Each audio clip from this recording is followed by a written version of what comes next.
It gives me great pleasure to welcome our two final speakers of the week. Craig Young joined SWIFT in 2015 as CIO from Verizon, where he worked for over 20 years, most recently as Senior Vice President and Chief Information Officer. Joining Craig, we have Joseph Lubin, co-founder of Ethereum and founder of Consensys, one of the fastest growing companies in the blockchain tech space. Please join me in welcoming Craig and Joseph. A lot of the articles I read that I've seen with you published in, you keep mentioning the decentralized web. Maybe you can explain a bit what you mean by that. Sure. We think of Ethereum and other decentralized protocols as a natural progression of the internet protocols and the World Wide Web version 1 protocols, World Wide Web 2. So essentially, Web 1 was static text and images and some hyperlinks. Yeah. Web 2 added e-commerce, interactivity, eventually mobile and social. And Web 2 has been incredibly transformative of society, yeah. Planet-wide. Web 3, and so as great as Web 2 is and was, I feel like we have outgrown the boundaries, the healthy boundaries of that technology. We have, you can think of it as Web 2 not being complete. It's not complete because it didn't have a native monetary construct. It's not complete because it wasn't built with security baked in right throughout. And that happened because the foundations are decades old and they were built by academics who couldn't really contemplate the reality that yeah. we're all inhabiting. And maybe most importantly, it's missing a native identity construct. And so corporations have taken the liberty of defining identity constructs to serve their own business models.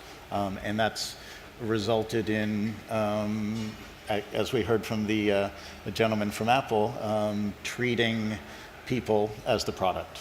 And so it's not just that.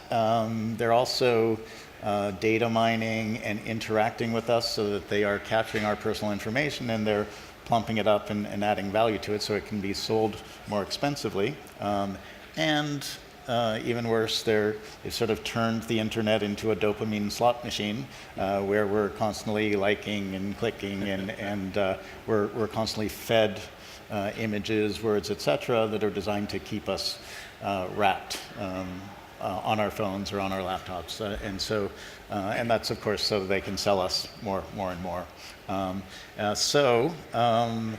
Web3 for me is about people establishing their own self-sovereign identity. The blockchain is a perfect construct for that. We're part of the Decentralized Identity Foundation, along with some sizable companies like Microsoft, and there is a specification, decentralized IDs defined.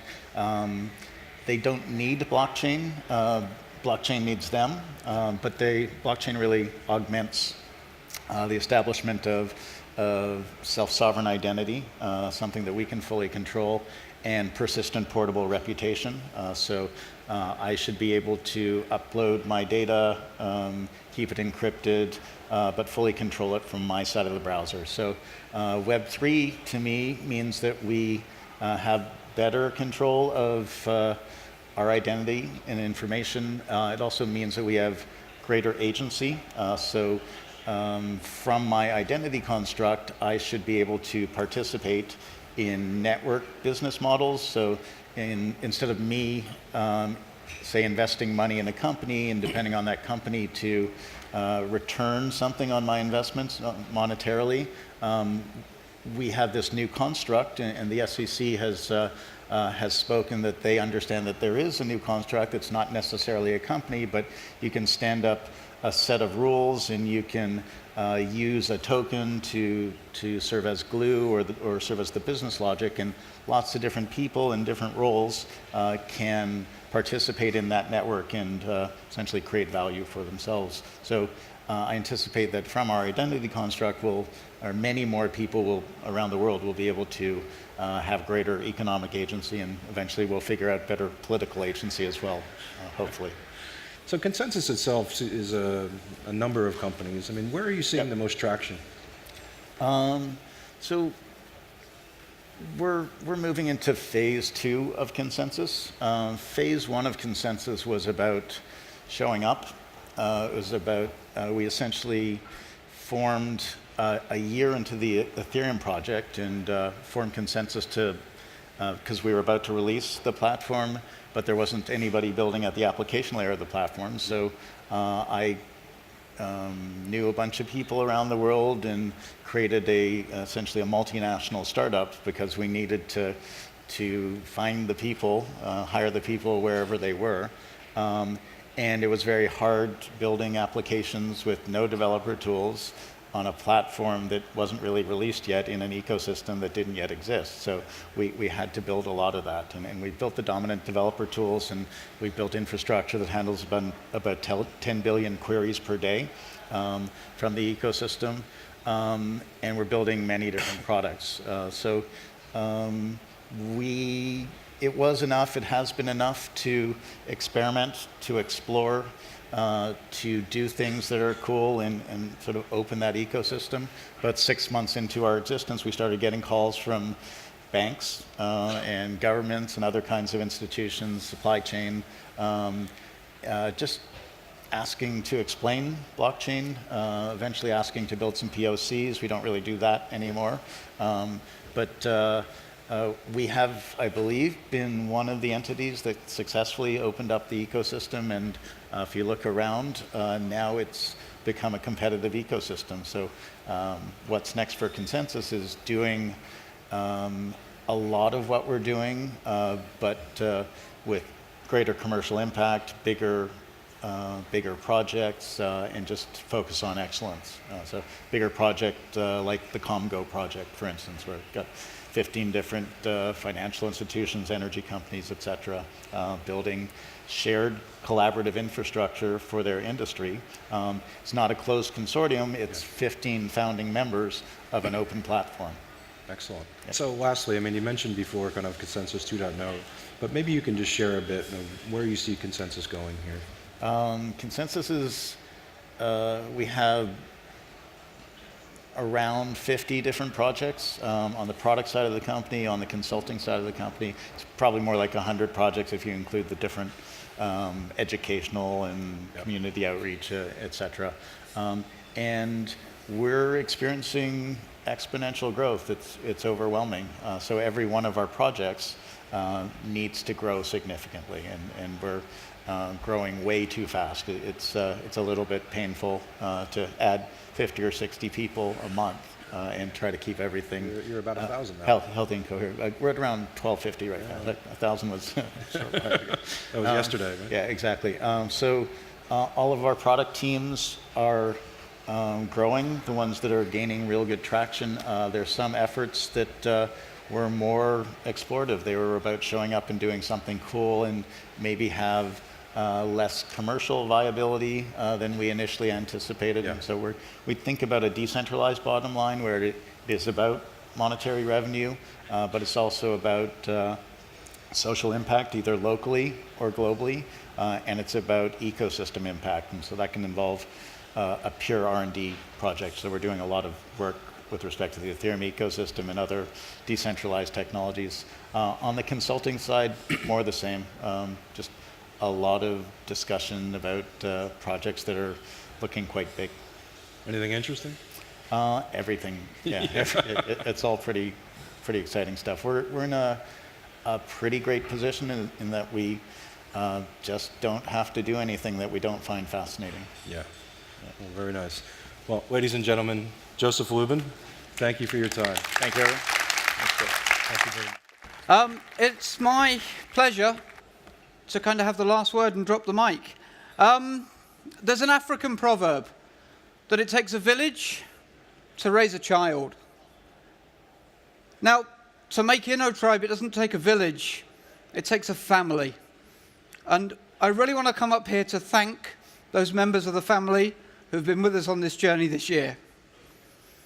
First people is the people you've been hearing about. It's our speakers. We've had an amazing number of people from all over the world come and throw their faith into what we're doing here, to come and not just entertain you, but to inform you, to move the dialogue on. We set out to take you to the year 2030 at the beginning of the week and to bring you insights from these experts, to paint a picture of what the future would look like, and then discuss how we could get there. And I think we've done that. So the first thing I'd like you to do is give a round of applause to our wonderful speakers.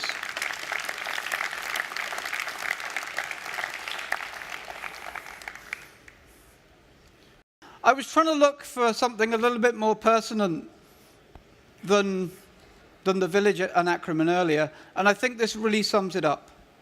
Myself, Innes, we get to come up here and we take the glory, but it really is not about us. It is about that family, it is about that team. And John Wooden, as I found out, is one of the most inspirational basketball coaches that there's ever been. And that team is more than just the people that you see on stage. It starts at the back. We've served nearly 15,000 cups of tea and coffee over these 4 days. So I'd like you to show your appreciation to Jimmy Monkey Coffee and the team there.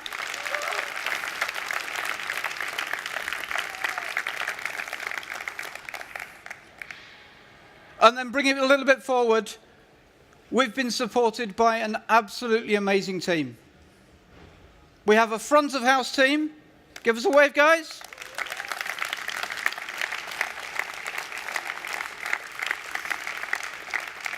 Behind this screen, we have a whole TV studio.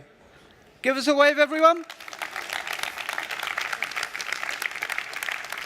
And as you've seen all around these hand-drawn scribings, it doesn't happen on their own. It's these guys here. I often liken Innotribe to a swan. You guys see this lovely, smooth show, but behind the scenes there are so many people working really hard. And one of those people who's helped us for a many number of years is Hewlett-Packard. They're not just a sponsor of Innotribe, they're a true partner. They introduce us to Dr. Go, but they also validate some of the ideas. So when we're thinking about where we take this, what we do next, it's great to have partners like this that you can bounce ideas off. So thank you very much.